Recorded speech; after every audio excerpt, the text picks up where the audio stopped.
The Vectrex was a vector display video game console that was conceived by John Ross and developed by Western Technologies and Smith Engineering. It was then licensed by GCE, then later by the Milton Bradley Company when they bought out the previously mentioned company. It was the first and only home console to use a vector-based screen, and it was also the first system to have a 3D peripheral. When it was released in 1982, it had a retail price of $199. The price dropped farther and farther down to $100 until the video game crash of 1983. The Vectrex was taken off the market the year after. The Vectrex was different from other game consoles because instead of connecting to a TV and rendering raster graphics, it had a built-in vectory monitor for vector graphics.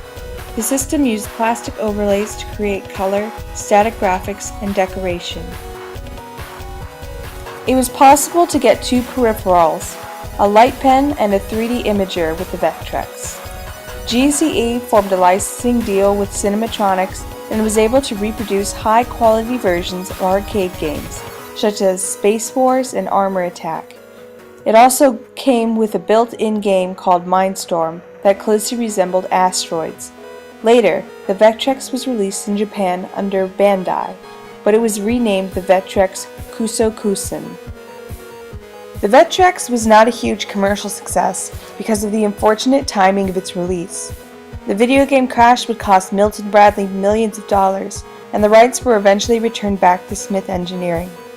The company considered making the Vectrex as a handheld, but the idea was shot down after the smash hit of the Game Boy, and in the mid-90s, the whole product line was released to public domain.